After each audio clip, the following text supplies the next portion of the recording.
It is the story that's being talked about all over this Flower Bluff community and all over Facebook. An ineligible student caused the high school band to disqualify, as they self-report while disqualifying themselves from future band practices. And as we first told you about last week, the school district said in a statement that it's investigating this. But if you were at the board meeting at that time, you might have heard one parent saying what he had to say at this board meeting, and for the parent the same parent which you're about to meet, he feels sad that his son will not be able to play the band for the rest of the year. Here's Tony Helmer. Your Flower Bluff neighborhood news reporter. I first told you about the Flower Bluff High School band being disqualified from advancing in its UIL competition a week ago. And I caught up with one band parent today who was at the first school board meeting since this all happened. He's been in band for going on 3 years now. Jesse Garcia attended the Flower Bluff school board meeting today to be the voice for his son. He's sad. He was devastated about it. He's put in a lot of hard work, a lot of practices. He was excited, and it didn't happen. It fell through. As we've reported, the high school band self-reported that an ineligible student performed at the previous competition. That led to the band's disqualification from further competition. We will hear from members of the public who wish to speak. Speakers will have 3 minutes. I went in there and briefly spoke for the board to take a vote of confidence and maybe replacing whoever is responsible for that academic oversight. Something the district said they were still investigating. Well, I want to note that as soon as we determined or found an error was made, like in Flower Bluff, we believe in integrity and honesty and admitting that we made a mistake.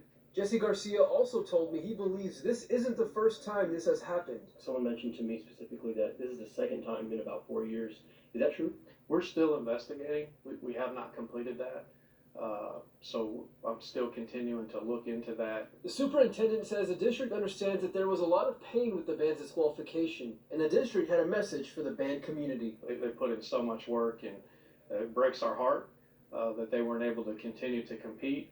But rest assured, I want our band community to rest assured that we are taking this very serious, and we're going to get all the facts to make sure we make the best decision moving forward.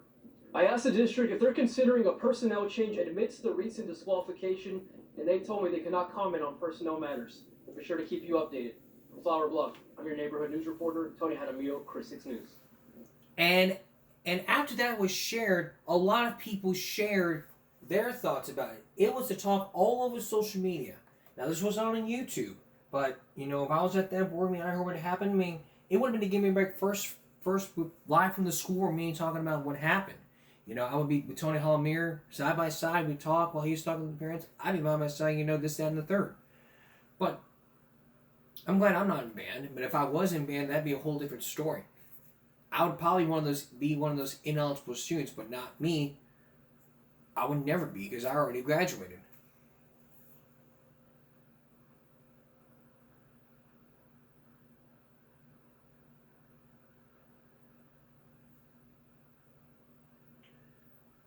So that probably leads you to believe that, if you're here's the thing. If you are an ineligible student, you need to not be, if you're an ineligible student, you cannot be playing. You need to wait until next year.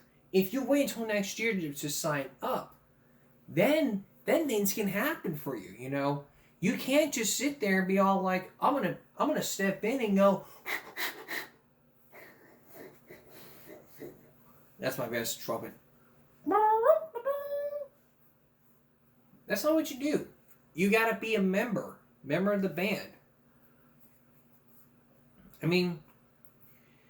Heck, if I was in band, you gotta sign up for it. It's an extra. That's part of the no pass, no play for extracurricular activities like athletics and football, athletics and band.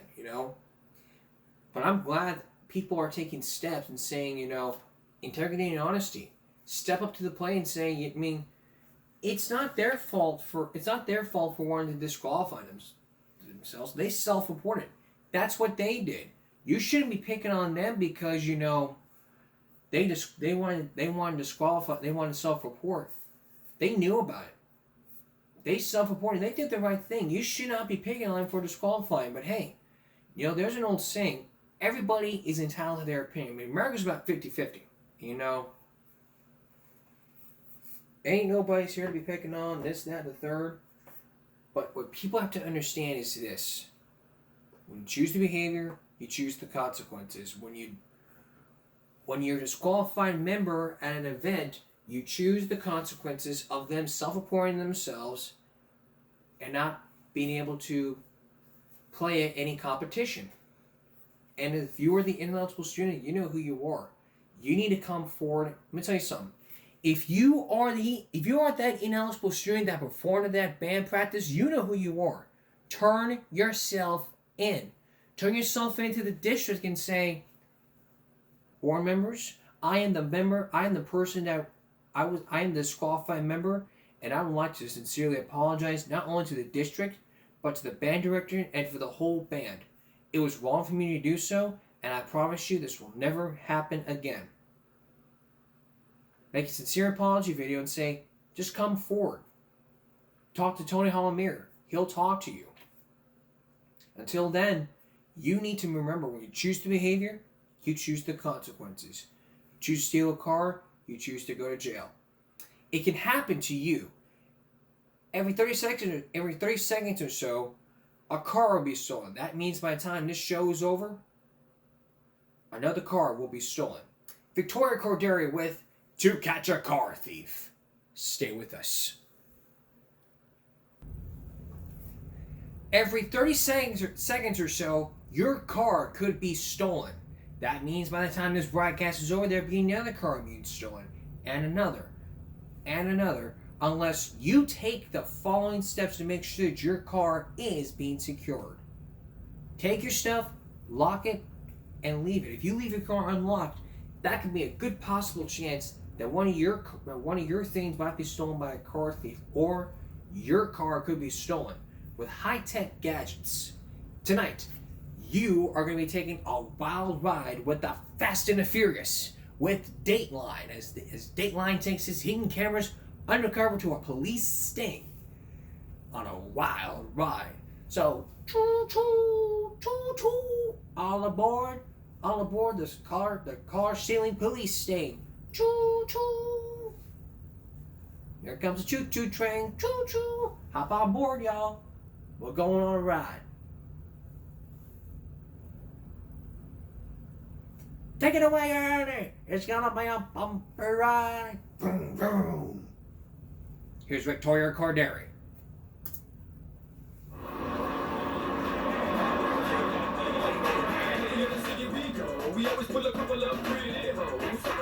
It's a Tuesday night at Hottie's, a bar in southwest Houston, Texas. The party's just getting started. Plenty of booze, plenty of dancers playing to a rough crowd. Work hard, play hard. Like this guy, known as Greñas. He's celebrating his success at work, and he's planning more business after hours in the bar's parking lot. If he really wants to make the money, I'll take it personally. And how does he make his money? He's a car thief, and he recently made a new connection to a fencing operation at this warehouse, where he can sell the stolen cars for hundreds or even thousands of dollars. Here he is on the job, selling a stolen truck to a fence, someone who routinely buys cars and other stolen goods. He's obviously found a gold mine here, because for months he's been going back again and again.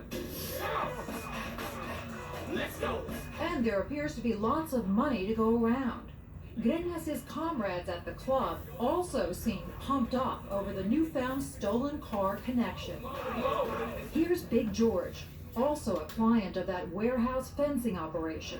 He has a rap sheet with drug and theft convictions. But everything's gonna go through me, nobody else. He's a big talker. He tells the fence he has access to a friend with some special guns. Because he has a ceramic pistol also. You can take it to the military technique and it won't go through no beat. That's the main one I wanted you to see.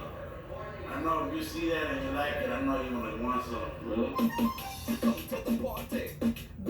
George is a regular at Hottie's, and this party lasts late into the night. Most of the men are associates or members of street gangs looking to make deals, and the fence says he's their man. I'm looking to be able to deal with somebody that I can deal with on a regular basis. Yeah, man, I'm here, man. You know, it ain't no problem. He tries to convince them that his warehouse is a place where they can turn their crimes into cash. How much?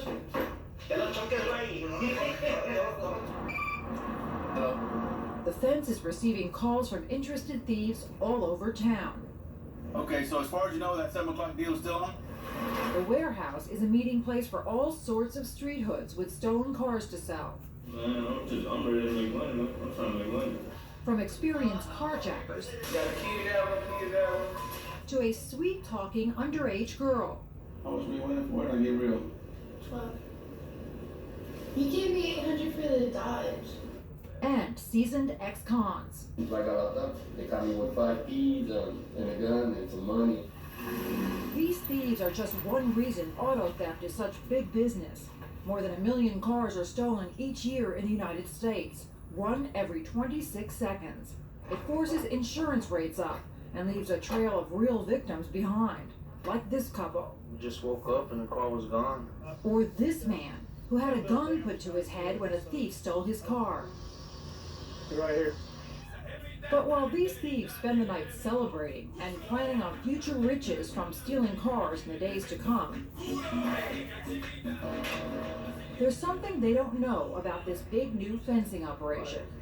Stand by. It's really an undercover operation of the Houston Police Department. We are recording live right now. And you're about to get a rare glimpse into the world of undercover cops, with its dangers and disappointments, risks and rewards. And be advised that they brought a gun with them, so be careful. The cops will be playing a high-stakes game that pits them against thieves, criminals who at any moment might catch on to the sting. Okay, Robert, here they go. And from start to finish, Dateline's hidden cameras will be watching. Audio video was up and running. We'll take you from the streets to the fencing operation, to the hunt for the suspects, and if all goes well, to their capture.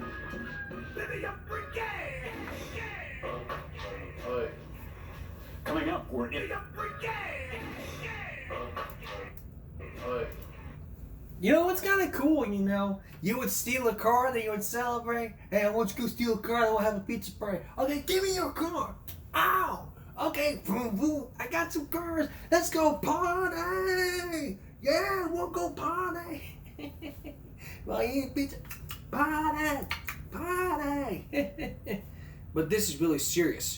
Coming up, you are going to be on the wild ride as Dateline continues its investigation into the car thieves, as Victoria Corderi continues to catch a car thief. When we come back, stay with us. Returning to our story, the sting begins as all the thieves begin to cash out negotiations on cars and guns. But what they don't know is the police department and Dateline is watching them. Will this deal go down or go down south? Once again, here's Victoria Corderi.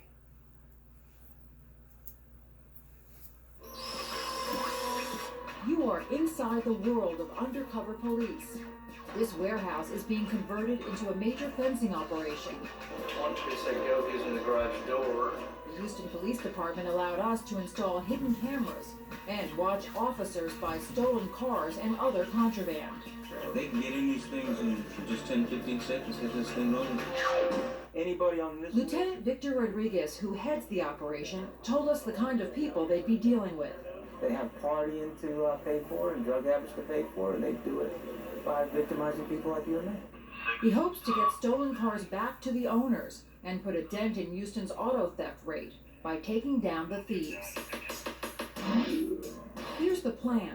Undercover policemen will pose as fences who buy cars and other stolen goods to ship out of the country. It's vital the operation remains secret. If any of the crooks grow suspicious, the cops could get themselves killed.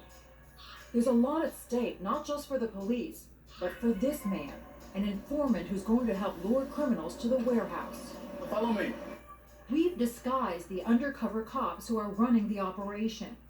They told us about the informant. He said he wanted to get out of the gang life, wanted to cooperate with us so that maybe he might be able to find a way out of that group. Yeah, so to speak, to clean up his life. Their informant has a long rap sheet, a drug habit, and a violent lifestyle. He says where and how he grew up made him what he is today. I never did have a choice. You didn't feel like you had a choice to not be a gangbanger? It's just I grew up in this. There's no way out of this right now. You still got some money coming to you? The cops have worked out a deal to pay him cash for the information he provides.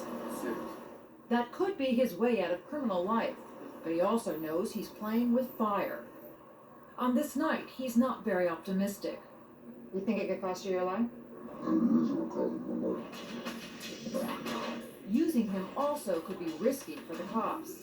So how did you go about deciding he was someone you could trust? We never really could figure out whether or not we would be able to trust him, but we were certainly going to check up on him and try to figure out what his intentions were. So far, he's provided them with reliable information, so they decide to use him. Within days, the garage is rigged and ready. This is perfect. The informant's job is to get the word out about the new fencing operation in town. All you need is the money I'm fine. I know, bro, said 150 for each 100. On the phone, He's the guy in the white t-shirt. and on the streets, he vouches for the fencing operation. But will his fellow car thieves take the bait? You got a Mercedes? Already? Apparently so. They find out there are crooks ready to do business, and it's showtime. Yeah, 8 people on surveillance. The team of cops gathers in a nearby parking lot to review plans. Tonight, they'll be meeting with the thieves, and the undercover informant will be with them. We're expecting 3 crooks tonight to come with 1 spy. The undercover cop playing the role of ringleader calls the informant to finalize details. I do. Yeah, we're ready. ETA is about 20 minutes, so get in place. The lieutenant and 7 of his men fan out in the neighborhood around the warehouse. Another team sets up in the surveillance room, armed and ready to move in if there's trouble. In fact, everything is in place, except for the car thieves. They're an hour and a half late. Never show up exactly when they say they're gonna show up. There's a Dodge truck. Then, suddenly, here they come, and the meeting is on. Police are surprised when several cars arrive, and 7 suspects and the informant pile out. They were expecting 3. If something goes wrong, the cops inside are outnumbered. Appears to be a total of 7 individuals inside the warehouse that are not our guys. Okay, it's a few more than we expected. The thieves with the stolen cars seem guarded, wary, and the cops say pulses are racing. The tension in there the very first night was horrible. Body sliced with a knife. Everybody's watching everybody. They look like a bunch of thugs. The undercover cops posing as fences break that tension by getting down to business. They start negotiating. Who's the Good? How much you want? The thieves want to unload 2 vehicles. Come on here, let me take care of it. The fence pays the men $400 for the Honda and $400 for the truck. It's a nerve-wracking start. The undercover cops inside were outnumbered, and they didn't know if the thieves would buy their cover story. They're getting ready to come out. They're coming out. But they did. The cops seem to have passed the test. Open the gate now. The first meeting is over. Step by, step by. Who seems most dangerous to you as you're meeting them? They all look so suspicious. They could do anything. Do you get nervous? Well, sure. Everybody gets nervous, especially in a situation like that. But you know, we try to employ our skills. We're trained. Most of the time, everything goes well. Roll 7 outside. Still, they say they're feeling confident they're on their way to gaining the thieves' trust. 5, they're fixing to roll. And they expect business to pick up. I figured these guys are going to get back to their hoods. They're going to tell some of their boys, and the word's going to get out. Network it around, spread the word. That's what happens. Making that turn to the warehouse. And they're right. Within days, it becomes clear there's plenty of interest on the street. Remember Big George? He shows up with 3 stolen cars for sale. Sometimes, though, the negotiations get testy. Okay, they're here. Be advised. On another night, these men bring in a late model car and want $1,000 more than the fence is willing to pay. One of the thieves seems agitated. Can you give us at least a G? That's 7. Sensing trouble, other undercover cops file into the office to provide backup in case things get violent. The fence pretends to be annoyed, role-playing so he doesn't appear too eager and arouse suspicion. How much I give you? Just 8? Did I just give you 8? Man, that's all I'm gonna give you all. Make you give like another 100. I just gave you another 100. The thieves leave the room to confer, then come back and reluctantly agree to the sale. Okay, keep a close eye on them. They're not happy with the money that they got. But not every night is so difficult. Here, a lighter mood prevails when this man, who calls himself White Boy, brags about how easy it was to steal the expensive car he brought in. Look like you got dealership key over there. It seems White Boy's day job has benefits. He installs electronic equipment, and that gives him easy access to car keys of unsuspecting homeowners. Where'd you get these keys? Out the house. Really? Were you in there putting a TV in there too? I do AC work, I do custom installation for plasmas and What year model is it? 2006. 6? Infiniti QX. He justifies stealing the $60,000 car by saying the owners owe him money. Yeah, you know, my money on my family and everything's straight on the side. You get them back for sure, man. That's an expensive car there. But the cops are looking for more than cars. They're constantly probing to find out what else the suspects are into, like guns. You know where you get some AKs? This man says he has a connection who can supply automatic weapons, AK-47s. Straight out the box, man. Straight out the box. I'm gonna buy them right out of the box as long as it's fully auto. Man, I'm glad you said that, man. Straight out the box. Straight out the box. I get no phone call right now. Call them. We'll wait on them. He says he's ready to set up another line of business selling guns. And so is that thief named Greñas, who suddenly whips out a semi-automatic. He's a regular at the warehouse, this time offering guns for sale, showing off a sample of what he can deliver. This man sells an ounce of cocaine to the undercover cops and says he can deliver kilos of cocaine. How you want? The good stuff or the step up? It's gonna be good, but which one you want? I want the good. The stakes have just been raised. Now things are going to get even more intense. Cars, drugs, and guns. A dangerous equation.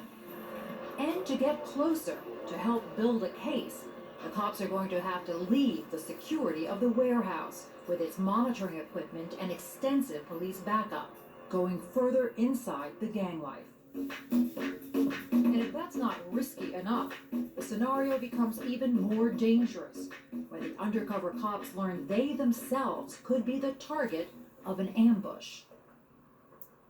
Stay with us, because it's going to be an ambush. When we come back, the sting continues to a nightclub, where the police will focus on an ambush and then an attack. Victoria Gordera continues with To Catch a Car Thief up when we come back. Stay with us. Returning to our story, it's not just cars that's in the sting, it's also guns and drugs. Now the operation continues outside the warehouse, but where will it go? It's going to go to a nightclub where the sting continues and the party begins. Will these officers experience an ambush, or will it go as smooth as butter? Again, Victoria Corderi.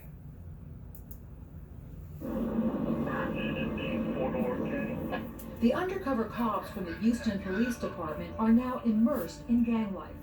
And the stolen car sting is now netting more dangerous contraband, guns, and drugs. And to get a line into those worlds, they need to penetrate more deeply. They sleep all day. They smoke pot and do cocaine and do whatever they do all night long. And you have to be on their timetable. Yes. Yes. Yeah, it's long hours. And not knowing what the outcome is going to be. Correct. Right. Up into that crook right here on the left. They decide to spend time with the suspects on their turf, at their favorite hangout. That's when the action moved to the bar. Hotties, pounding music videos, bribing women. And for the undercover cops, the opportunity to make more deals and get more intel on the suspects and other prospects. We get to meet some guys that haven't been to the warehouse who are sometimes there. The network They want to talk about business. The undercover cops are playing host, buying bucket after bucket of beer. That's when the talk turns to drugs. This suspect says he can supply ecstasy. Another suspect sells the cops cocaine and claims he has a lot more where that came from. They take the conversation outside. The undercover cop says he's not sure the cocaine deal is worth it, and the suspect reassures him. Oh man, we ain't worried about that. Who I get it from? Straight Colombian guy. And he says the drug dealer also sells guns. He's the one who has connections on the guns, like the AK he had, but he was gonna get like a Russian machine gun.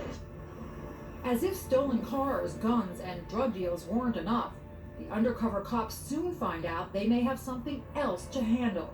They themselves may have become targets of a robbery at the warehouse.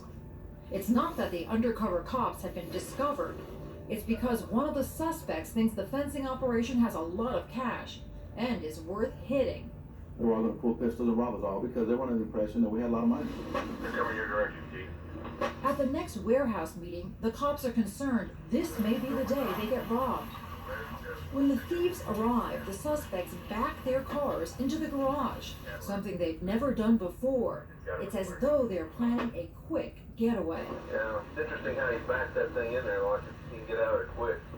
The surveillance team makes plans to converge on the warehouse if violence erupts. What's the best way to go in if we have to?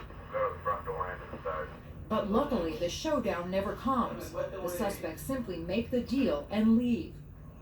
Later, the cops learn the robbery plans had been called off. Other suspects told them that this admitted carjacker came up with the idea, but ironically, another thief named Greñas stopped him. Greñas told me, he talked him out of it and told him, hey, you're crazy. Why do you want to do that? This guy is here, we can use him, we can bring whatever we need to sell to him, he's always going to buy it from us. Basically, Greñas saved your operation. Yes, he did. Greñas is the guy in the white t-shirt. And why shouldn't he? The thief, Greñas, is making good money, constantly calling the cops with stolen cars for sale. In fact, he's relentless. At one point, police see him allegedly supervising the sale of 3 stolen cars in a parking lot, with his newborn and toddler in tow. In the meantime, police are collecting information about all of the suspects. Anything that will help to identify them, like tattoos. What's that town is? Africa. Oh, that's pretty cool. Yeah. Just decided to get something. And it means something. Yeah, that's pretty cool. It's 3 cars ahead of us. Outside, surveillance teams track licenses and addresses, tailing the suspects whenever they can. He's in the number 1 lane, still at 59 southbound. Get the wall, he's right about 80. They trade off cars every so often to avoid detection. Man, I'm gonna go and get a pass. Right ahead of him, somebody else pick him up. During the day, police continue surveillance on the suspects' homes. Right there, where the truck is. This one belongs to Greñas, the one who keeps popping up at the warehouse. Police think his next deal is parked in the driveway. More silver Dodge truck is there. The next day, they continue to track the truck. There he is. He's coming out. Greñas, the thief, drives it to a nearby parking lot. That's him, white shirt, black pants. Police wait until he gets out of the truck to make a phone call. Okay, he's going to payphone. Okay, is he still on the phone? Okay. I'm gonna run up to the truck real quick. The officer reaches the truck, checks its identification numbers, and walks away before the suspect returns. Later that night, Greñas arrives at the warehouse with the stolen truck. He brags he does more than just steal cars. He's a tough guy too. That's his world. Crime, guns, and gangs. In fact, most of the suspects have lengthy records, but there are some surprises. Did you get that thing? That's too big of a truck for you. No, I love trucks. 16-year-old Jackie says she just graduated from high school and plans to go to college. Police say she was sent in by one of the thieves to fence a stolen truck. What are you supposed to get for it? What do you think it's worth? 2,000. We can give you 800 for it. It's a Dodge. You got two of the Dodges. You don't know how many thieves get from a hot girl. Then she promises even more stolen merchandise. Just see if you give me 1,000, I can bring in a Mercedes tomorrow. How you gonna do that? Because my friend has one. She does return with an older friend, but not with a Mercedes. Instead with a Mitsubishi Eclipse. That's your boyfriend's car? Yeah. He told you to bring it? Yeah. He just gave me the car or whatever. To bring it down here or just to have it? No, he just told me I can have it and I didn't want it. Okay, walking out. Back in the vehicle. Police say they later learn she's lying. Her boyfriend allegedly carjacked the vehicle and beat up the owner. And her boyfriend isn't the only carjacker flushed out by the sting. This criminal brags about how he has the keys to stolen cars. Got the key to that one, key to that one. Oh, you get the key, man. He shows them how. With this, police immediately try to buy the gun to get it out of his hands and off the street. Hey, man, go ahead off of you, dude. They negotiate a little bit, but the thief hesitates. Later, the police try again. Hey, man, let me look at that piece of shit one more time. Man, I look. Yeah, I'm gonna go over there. How come I can't buy this off of you, man? How much did you pay for it? I paid $250 for it. The carjacker finally agrees to sell the gun along with the cars. Let's settle up. How much you want for them cars together? $2 grand for them, both them cars? Man, you getting hard. No, but man, I got the keys, I got low mileage. I'm giving you what you need. He makes a tidy profit, but the cops score too. The gun they buy can be used as evidence instead of as a weapon in another carjacking. Once we found out he was actually robbing people at gunpoint, we couldn't continue to allow him to run the streets and continue robbing people and taking their cars and bringing them over to us and selling them. They brought a gun and sold it. Still, they say it's only a matter of time before he gets another weapon. They want to stop him before he strikes again. They have to decide when to start arresting the sting suspects. How long can they let these criminals roam the streets? Number 1 lane, still headed 59 southbound. They decide it's time to cut them off before someone gets hurt or killed. That's good. I'm gonna go to the next exit and circle around. Okay, they're passing now. They're passing me now. Coming up, the sting might come to an end, but only if the cards are played right. As Victoria Dairy continues in 60 seconds, you too will be along for the chase. Don't go away. With all the cars being bought, it's time for the bust. It's time for an arrest. But where would this arrest take place? Where would the bust take place? Well, you gotta go to where you already met the rest of the people at the strip club. So, with that in mind, the undercover officers and Dateline are going to be at the strip club. But what happens next? Will it even unzip the bag? Once again, here's Victoria Corderi. For months, the undercover operation has been successful. The cops have bought 33 stolen cars at the warehouse from 24 suspects. It's quite a haul, but could it be the sting is causing more crimes than usual?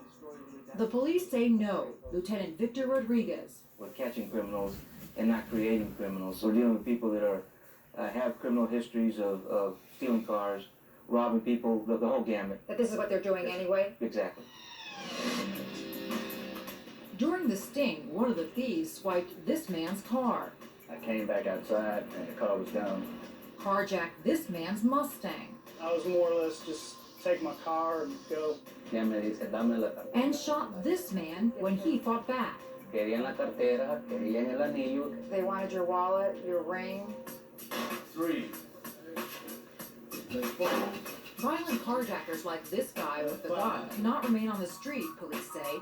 So even if it jeopardizes the sting, they decide to make a move. They arrest him as he's driving a stolen car he intends to sell. He was sentenced to 30 years in prison. And they arrest another admitted carjacker, too. You just felt you had to. Right. Right. You know, so 2 of the carjackers are in jail, so how do you know that they're not piecing things together for the other guys who are still out on the street? We don't know. So they could be exposing you. They could. But there's nothing we can do about that. So even though they've begun making arrests, Walking across the street there. the police still have to keep the sting going, hoping that the jailed carjackers won't catch on. It's a new, higher level of risk for the undercover officers. Okay, guys, I got all the players here. During that time, they decide they have to arrest Greñas too. You remember him, the most frequent warehouse visitor. They want to stop him before he hurts someone. Little does Greñas know while he's selling the stolen truck, Guy in the white shirt's getting in the driver's seat. Greñas is the driver. police are waiting to arrest him after he leaves on a charge unrelated to the sting. He got 10 years in prison. At what point do you say enough is enough? It's time to pull the plug on this. When we feel like we've got about as much as we're going to be able to get. And after 5 months working the sting, the cops have dozens of stolen cars, cocaine, mountains of incriminating videotape, and a few preliminary arrests out of the way. Now they decide it's time for the big roundup. Bought quite a few cars. We got quite a few crooks to arrest tonight, and I want everybody to be real safe. In order not to expose the cops involved in the fencing operation, yet still get these suspects off the street, the police create a sting within a sting. Here's how it'll work. Undercover cops again invite the warehouse suspects to that club where they like to hang out and party. It turns out the club Hotties has been suspected of prostitution, so a separate unit of Vice Squad cops will raid the place and arrest them and everyone else in a dragnet. The thieves will never guess these arrests had anything to do with the cars they stole. Sort of a surprise party. Surprise party, right. That would give us an extra day to be able to go out and catch those stragglers that didn't make it to the club. Best case scenario, all these crooks come in, they stay in the club, we're ready to go, we pop them, and There to pop 'em is an army of about 60 police, either inside the club or in the neighborhood, ready for anything. we have sealed indictments on all these folks. Are there any questions? Dateline is along for the ride with hidden cameras, posing as friends of the undercover cops. As we enter the club, a newly hired security guard searches our producer's purse, which is full of hidden camera gear. It's a tense moment. The cops stand by anxiously, but the cameras go undiscovered. We sit near the dance floor and wait. Meanwhile, surveillance teams set up outside the club. Might hear some females talking. That's our wire, moving wire. He may be talking to the building. But there's a hitch. Something's wrong. The sting within a sting isn't working. There's no steady stream of gangbangers arriving to party. Boy said there's not very many people in here. That's not good. One man did show up at the club with a stolen truck to sell, but the undercover cops send him away because he's not one of the suspects. What he doesn't know is while he was inside, police outside put a spike under the tire of the stolen truck. Maybe he'll pull over. Watching the thief drive off on a leaking tire provides a moment of comic relief. Hey, something just went past me and was eastbound to the parking lot, sounded like that, a flat tire. But it's no laughing matter when police see the thief stop at a gas station. The perfect time to take him down. Just pulled into the shell there. Let's bust them at the shell, guys. Despite that, this highly orchestrated bust is, well, a bust.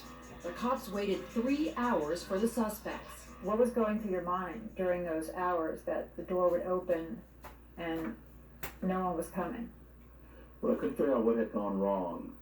Not one warehouse suspect showed. We didn't know how, but these people somehow had been alerted. Are you thinking that 3 months of my life spent on this, living this life, and this is all going south? Yes. There's confusion as the police meet up in the parking lot. What happened? Did the main informant betray the operation to save his hide? Did the word get out? The undercover cops are about to find out. And so are we, and so are we. You know, there's an old saying, snitches get stitches and end up in ditches and get beaten up by bitches. That's an old phrase I learned in school. You know, snitches get stitches and end up in ditches and get beaten up by bitches. That's an old saying we used to do at school. Coming up, there's a snitch. Will he get the stitch or will he get beaten up by the bitch? A slang term just being mean, like, will this snitch, will they not come or will they come? The target area continues as a conclusion to our story. Probably has a conclusion to our story. Somewhat. Please stay with us. Back to our story. Plan A has failed, but now it's time for Plan B. Go out in the city and bust those suckers and put their asses in jail. But time is running out. That's right, time's running out for these operations. Will it happen or is it a waste of time? Here's Victoria Corderi. On the southeast side of campus. The police are now working against the clock. The 5-month-long sting may have been a success, but the arrest plan was a failure. Not one suspect showed up at the local bar where they were supposed to be arrested. We had it all lined up, and after we probably thought we had invited 15 good crooks to the party, virtually none of them showed, so I thought we were burned, and I was pretty upset about it. We ain't got a crook one yet in the club. Were the suspects tipped off? The cops need a backup plan, and fast. So they decide to make the busts the hard way, one by one. We had no time to lose. We had to make some quick decisions. That's what we were going to do, and we had to act on it.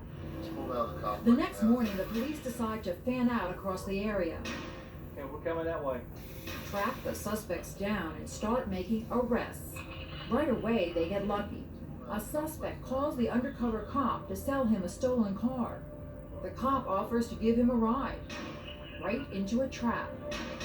2 patrolmen are told to pull them over and tell the suspect there is a warrant for his arrest.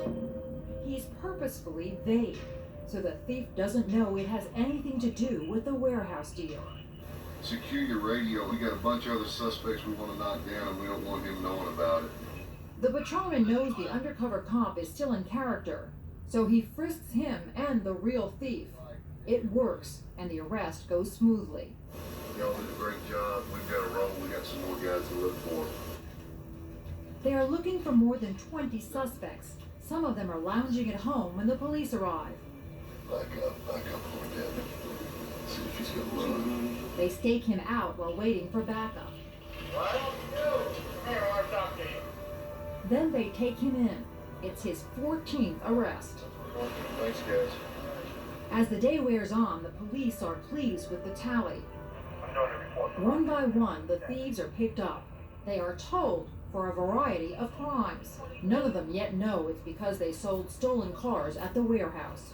Big boy, is in the car. He is in the car. Alright, patrol, go ahead and ease over this way. That vehicle. Next, they spot another suspect at a gas station and arrest him. He's walking outside. He's walking outside right now. Wendy, tell patrol he's walking outside right now. Another suspect is leaving on a bicycle when police approach. That's him. He is right in front by the... There you go. He got him. He got him. In all, 18 suspects are now in custody. It turns out the cops' fears about their own informant having turned on them were unfounded. He called them to explain why nobody showed up at the party the night before. They have become very suspicious. They thought they were being watched and paranoid, and basically retreated from coming to the party. But they didn't connect that with you. No, and even at that point, I don't believe they did. They just knew there was heat out there. Finally, the suspects are in custody. And now, the moment of truth, because time has come to let them in on the real reason they were all arrested, and let them know Dateline has been taping the entire thing. When we come back, Dateline tells them that they have been watching them. Will they fess up, or make a run for it while in handcuffs? Whoa, he's running! Whoa, he's running! Whoa, he's running! Come back here! He's running! He's running! He's running! Victoria go there with the conclusion to our story. Please stay with us. Oh, he's running. Oh, he's running. Oh, he's running. And now the conclusion to our story. All the suspects have been apprehended by the Houston Police Department after stealing the undercover officers' guns, drugs, and most importantly, stolen cars. In all, 18 suspects have been arrested. But now it's time for the icing on the cake. They're about to learn that Dateline has been videotaping, and they're gonna see what happens when they watch themselves on tape. How are they going to feel? Are they going to be embarrassed? Or are they going to be running away handcuffs? Whoa, he's running! Whoa, he's running!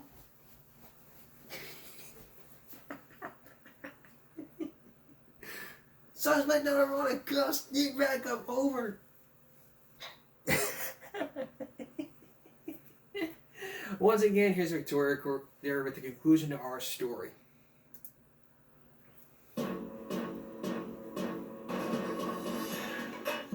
More than 20 men now face charges ranging from auto theft to drug dealing to engaging in organized crime. Any confusion they may have had about how the cops knew what they'd been up to was about to be cleared up. One by one, they meet with the police, who let them in on a secret. The fencing operation actually was a police sting, and every transaction in the warehouse was caught on tape. We want to show you some videotape for inclusion in our story. Is that okay with you? Some of them agreed to watch our videotape from the warehouse, watch themselves selling stolen property. What do they have to say? I haven't physically stolen anything. I only looked out. So you were a lookout? That's it. But you're here accepting money for the car, right? But that money wasn't even for me. Like, what do you think when you look at this? I feel like a loser now. I'm watching myself. He later pleaded guilty to an organized crime charge. This man said he was just a driver. I mean, I don't steal the cars. They just send me to drive them. Organized crime charges against him are still pending. And remember Big George? What was your role in the operation? One-time thing. They told me it was quick. I didn't even steal no car or nothing. I just drove 25 feet. You know, everyone I talk to says they're just driving. It reminds me of when I go to jail and everyone says they're innocent. Yes, ma'am. So, is that true? No, but not me. I mean, I don't even know how to steal a car, you know. Honest to God. He says the cops have it all wrong. Remember when he said he could deliver special guns? You can take it to the middle, you take anything, it won't go to the wrong beat. Now he says that was all talk. Now you're talking about that you can get ceramic pistols. What about that? I'm just going to the guy, see if he'll buy into it. Here, you're making it like you're a big player. In this video. I was trying to make the dude that was giving me the money think, you know, that I had, we can get more. Big George also pleaded guilty to organized crime charges. One of the men who said he could find a machine gun. That's AK, for sure. I just need to know how much you're gonna let it go for. Now says, I was just talking sideways. But he did plead guilty to aggravated theft. Only one of the men we spoke with made no excuses. White boy. The opportunity was there. I took it. And that's that. Well, I'm gonna serve lots of time then for my mistake. That's all I can do. I know I obviously made a mistake. I do realize it. White boy says it's a matter of money. He has none, and his victims seem to have plenty. Wealthy people having plenty of money. You know, it's cars. I know they got, you know, full coverage insurance. It's just going to be replaced later on. So what's the harm? Yeah. White boy also pleaded guilty to organized crime charges. In fact, nearly all of the cases resulted in convictions. And what about the informant who helped take his fellow thieves off the street? Remember, he said he'd wanted to cooperate so he could make money and escape the gang life. He made $18,000 for his role in the sting. Has he been able to start a new life? He spent those $18,000. It's gone. Gone. Up his nose, drinking it, running with his buddies. And he got in trouble again. And since then, he's been arrested twice. So that made it clear to you that what? That he's not willing to change and get out of that lifestyle. In fact, when we spoke with the informant, he said he is preparing for the worst if and when people find out he was the snitch. Have you been in fear since the sting? You been scared?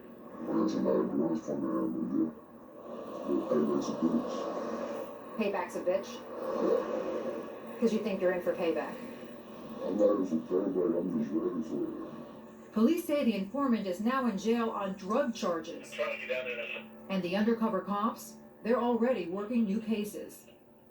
What they leave behind are some very grateful people. It's in perfect condition. The baby seat's in the back. Thank you very much. Well, thank you. 33 to be exact, victims of auto thefts and carjackings, who got back vehicles they never expected to see again. So the warehouse operation is out of business for now. And across town, several dancers at the Girly Bar were convicted of vice-related charges. And now the club also is missing a crew of regulars, men who had no idea that this night of fun just a few months before was really a goodbye party. For tips on how to keep your car safe and a list of which cars are most and least likely to be targeted by thieves, log on to our website. The address is dateline.msnbc.com. Before we go on break here, I want to make a little joke about this informant guy. I mean, you know, okay, get out of jail, you watch the story, it's like, that's the informant? He snitched on me? Guys, come on, let's make a backup plan here. Okay, this one moves this way, you go over there, you come over here, I'm coming in the middle. Hey man, what's up? You snitch? You snitching little motherfucker? You snitched on me and my friend years ago. I know stop it. You remember now? Oh, now. Nope.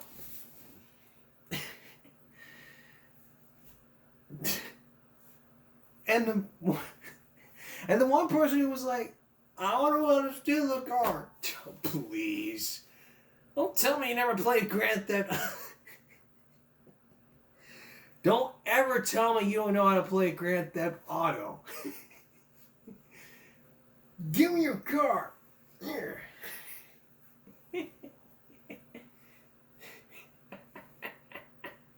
Get in the car.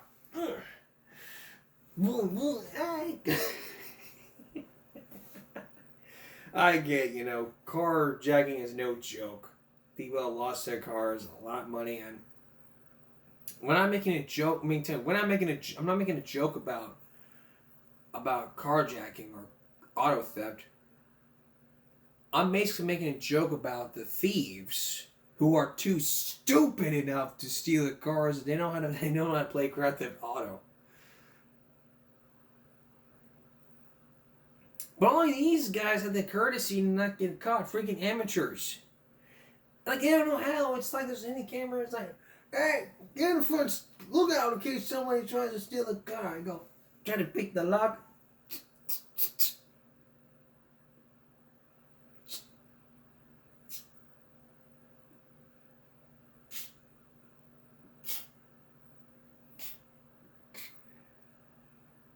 Other people, yeah, girl, you look over there and I'll take this right here. And I know the camera's there. They can't hear me. But I know also.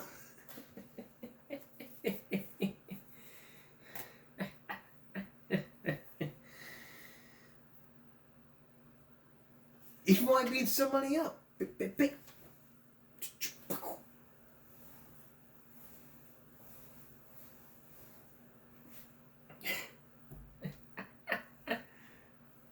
Dumbasses. Even though you smoke a pot.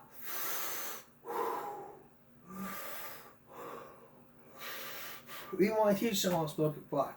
You see here, sir. What you do? You gotta pick the. God, but don't push it too hard.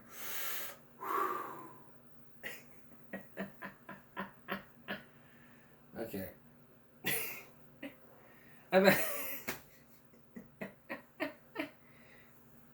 said this. You said I said I won't take this show very seriously, but I'm not. All right, I gotta get a hold of myself. We'll be right back. Stay with us. You know, we've been talking about auto theft and seeing these car thieves being captured. But now the question becomes is, how do you protect your car from being stolen by the thieves? There are some ways that you can do it. There are some ways you can protect your car from being stolen. And we're not going to show you all, we're probably going to show you all the cars that are really targets for basically all the thieves. Let's give you some pointers here. Always lock your car even when you're parked or filling up your gas. Lock it. Second, never leave your keys in the car even if you're just running a quick errand. Park in a busy, well-lit areas to deter the thieves. Install an anti-theft system such as a steering wheel lock, alarm system, or an immobilizer. Have your car's identification number etched on each of the windows. Install a kill switch, which can be a physical switch or a wireless remote system. Keep all valuables hidden out of sight to discourage smash and grab thefts, like Bluetooth speakers, other electronic devices that can be stolen. We'll show you a smash and grab video in just a minute. Avoid known high crime areas, even if the alternate route takes longer. Another key tip for you, always install motion detection lights at home to startle a would-be thief. And it's very important to remove the valet key from the glove box or owner's manual. And there are some anti-theft devices that you can find on the internet, like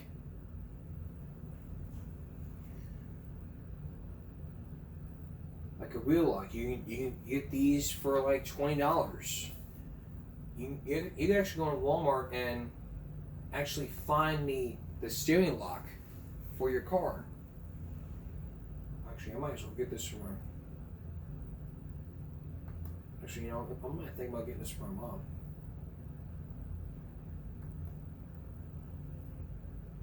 Yeah, like this. This will work perfect for your vehicle. But it'd be a great idea for you to install motion detectors and cameras in your car in case you were to identify the thief, even though you got to start the engine. The bottom line here is this: keep your car safe. If it ever happens to you, write it down. That way insurance won't go up when your car is being stolen. And as always, make sure to keep your valuables hidden. That way you too can be protected as well. Let's face it, stuff like this can really, really cost you a lot of money. And even when they're not looking, you're buying a lot of money.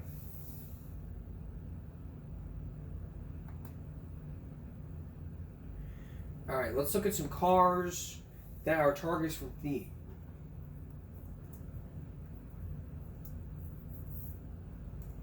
I mean, what are cars that are stolen the most? Well, according to the list, let's take a look at this year's list. Last year, the most stolen cars in the U.S. were the Hyundai. It was stolen by 40,000 were stolen. Kia, Hyundai Santara, last year was stolen by 42,000. The Kia Optima, last year, stolen by 30,000. The Chevrolet Silverado 1500, stolen last year, 23,000. The Kia Soul, the 5th most stolen car, the 6th most expensive car, Honda Accord, the Honda Civic, the Kia Forte, the Ford F-150 series pickup, the 9th stolen car, the Kia Sportage. The factors of this include security vulnerables, social media trends, and the lack of an immobilizer. So all these cars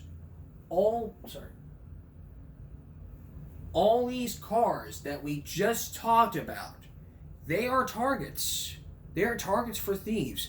I'm not saying you don't have to buy these cars. I'm saying if you're going to buy them, you need to take extra precautions when it comes to these. before you buy a car, you need to think about installing security. Security is the number one thing ever. Like, if you're going to buy a home, you need to make sure that it's security fit. Like we talked about in the apartment videos, where there's no security. You had to call the police for some paperwork, and the master key was always at play. But this is different from the master key, because there's only one key that could even start your car, and there's no need for a master key.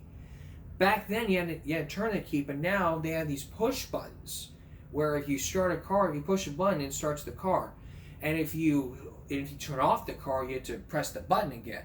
So it's like no keys, you just push to start. So that becomes a problem when it comes to these stolen cars.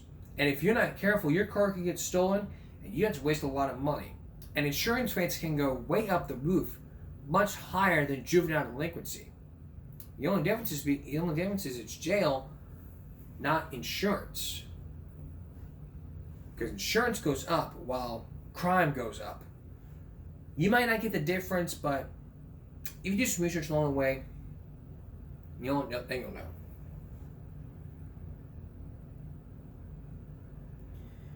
Let's go into this year, because we're almost at the end of the year. So the top 10 most stolen cars this year is what we talked about.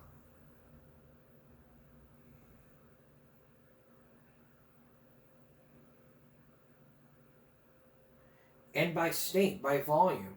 In California is ranked number 1. The highest one ever.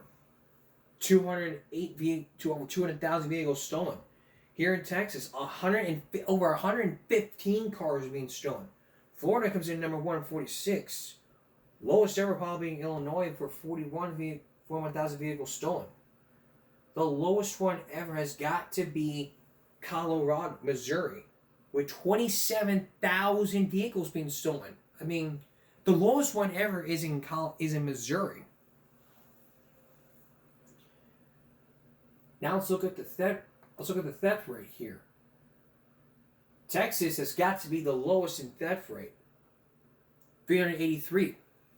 But the highest one ever has got to be Washington, D.C. with over 1,100. That tells you need to lock up your cars and lock up your valuables. Or even better, you need to follow key guidelines. If you're thinking about driving for the first time, you need to make sure you get yourself a steering wheel lock for your car. That way, you'll know to protect your car. No ifs, ands, buts, or excuses. Take this episode very seriously. Share it with your friends. You may not understand what I'm saying, but you need to take this. This is very important for you and for your friends when you're driving. If you love your valuables, keep them hidden at all times.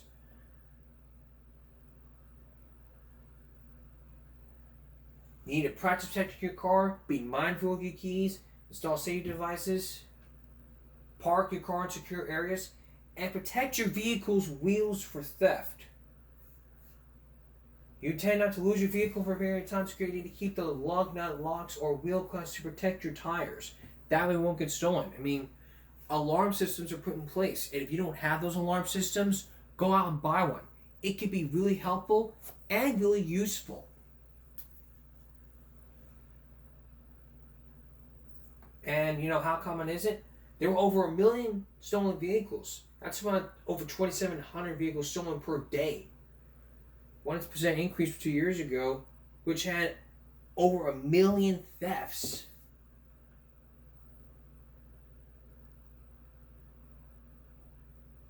If you know all these steps, you too can really know how to protect your car.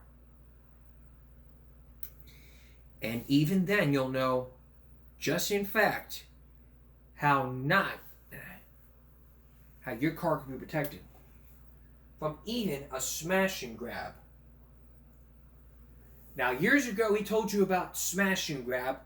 Now, years ago in the broadcast, we told you about smash and grab and how you can protect yourself from ever happening again.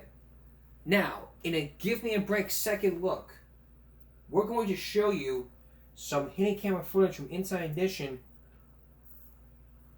all about smashing, grabbing, and stealing.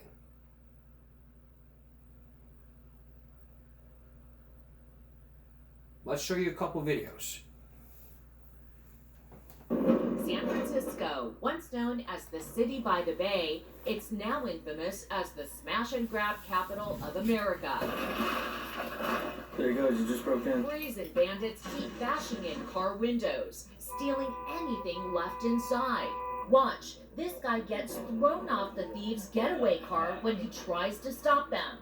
Tourists visiting the city's most iconic places are often the prime targets at the Palace of Fine Arts, Fisherman's Wharf, and Alamo Square. If you love it, don't leave it. There are signs like these everywhere, warning folks to lock up their valuables. These tourists say they all learned the hard way, all of them victims of smash and grabs. You would expect it if you were in a bad area of town late at night. But this is early in the morning, broad daylight, lots of people around, restaurants are opening, and who would be brass enough to do that? I'll never go back there. My family doesn't want to go back there. And it's a shame that it's really a beautiful city. Watch as thieves ransack this van parked across from Ghirardelli Square. They made off with $10,000 worth of valuables from teenagers this rabbi was leading on a sightseeing field trip. We rushed to the vehicles and it was too late. And all the windows were smashed open. Lots of belongings were taken out. It's really sad. It's hard to believe the numbers and how often this takes place. Nowhere is the smash and grab problem as bad as it is right here near Ghirardelli Square, the iconic landmark where tourists flock for chocolate treats and stop for photo ops of the gorgeous bay behind me. There were 374 break-ins here just last year. We know that this problem is a devastating one for a lot of our victims, and enough is enough. How bad is the problem? To find out, we parked a car here, across from Ghirardelli Square. We purposely left a suitcase, a guitar, a Bluetooth speaker, and a purse inside. So how are we going to stay one step ahead of the smash and grab bandits? Check this out. Unknown to the would-be thieves, we hid advanced GPS trackers inside everything, including this Michael Kors purse. Then we sat in this surveillance van and waited. So we've been here about an hour now on surveillance, our eyes glued to the bait car. So far, no sign of anybody taking a look, but it's a waiting game. We'll see what happens. An hour later, these guys have been checking out the car a little bit. These two guys showed up. They take several passes by before they strike. One suspect busts the window. It doesn't fully break. 15 minutes later, his partner gives it another try. And off he goes with our purse. Look again as he reaches in. We jump in and take off in pursuit. The guy on the bike ditched the purse, but he still has the speaker. We're close on his heels. This is really tough to follow him at night in San Francisco with one-way streets and traffic. But then we lose him. So we lost the GPS signal, but here's what's left of our car. The entire window is smashed out. There's glass all over the ground. Wow. Okay, so he left our guitar and our suitcase in the back, but he took our purse with the speaker inside. Wow. But the next morning, our luck changes. Our GPS comes alive. We track the signal to this building. It's getting closer and closer. Investigative producer Charlie McElravy and I start following the beeps. So according to our tracker, there is a 97% chance that our purse is behind this door. When we knock, hello, no one answers. By the way, that sign is a past due rent notification. It's moving again. Later that day, the tracker inside our speaker sends out a new signal, and we're on the move again. It's pinging somewhere in this alley. Does this couple have it? That's what the GPS seems to indicate. Sir, do you have a speaker on you? A portable speaker? Yeah. Really? Yeah. Can you show it to us? Yeah. And there it is. Can you believe that? Holy cow. He says they bought the speaker off the guy for $40 and had no idea it had been stolen. No, I know, it wasn't you guys. I know, you guys bought stolen goods. Look, there's our tracker, our GPS device. Oh, wow. Mission accomplished. Just unbelievable that we got this back. The mayor of San Francisco tells us they are implementing new tools to combat smash and grabs, including using their own bay cars and installing hundreds of new security cameras. Always be careful. If you're not careful, your stuff can be stolen. All right, here's our last one, and then we are going to wrap it up.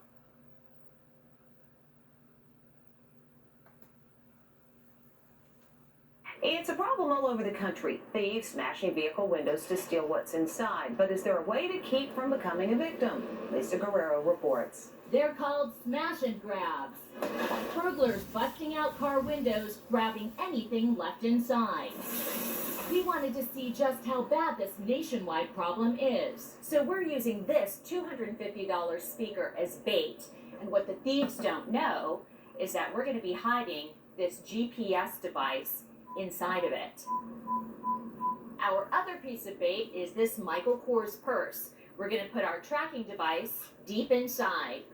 And for our last trick, we rigged this car with hidden cameras. There's one here, one back there, and one right here.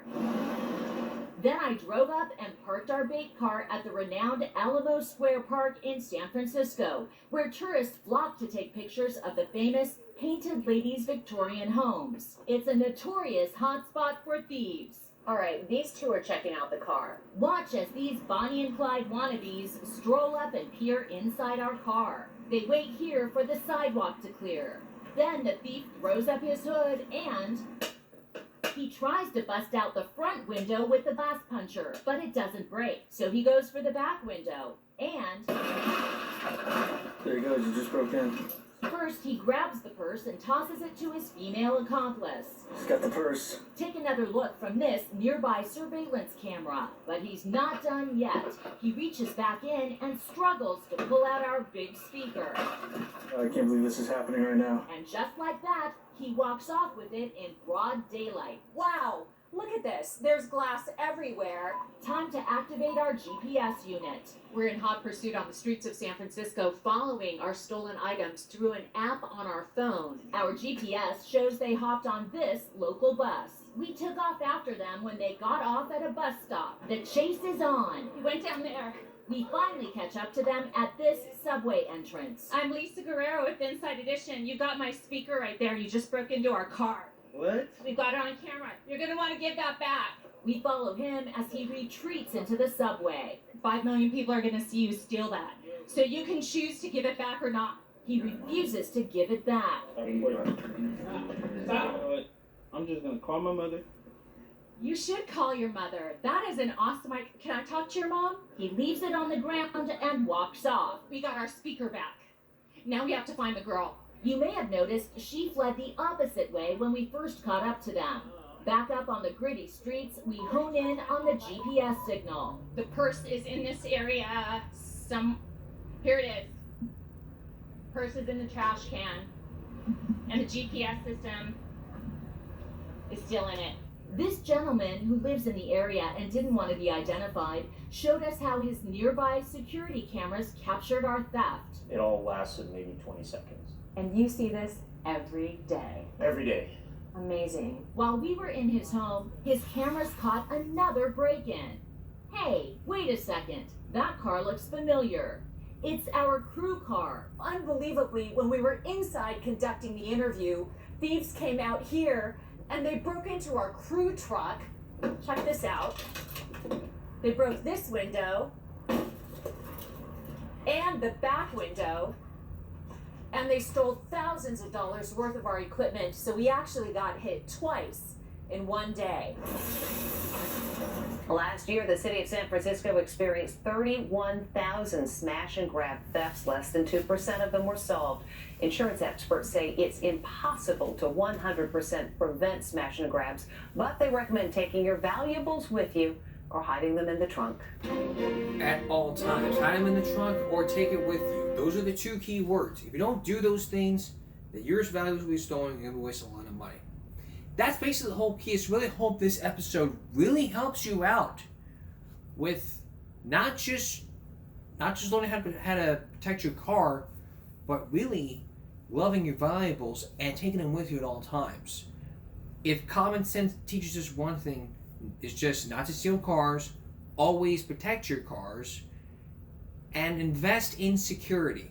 That way you'll know to make sure that your car won't be stolen.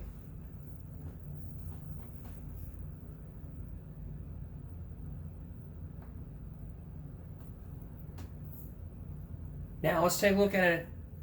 Now let's take a look at something we have for you on our next Give Me a Break. Good evening. 20. Tonight, don't even think about buying a house until you see our report. It may look like the home of your dreams, but will your dream fall apart? I got an idea. We found case after case of buyers ripped off. Their hard-earned money buying nothing but trouble. Rotted wood, dangerous cracks, and water everywhere.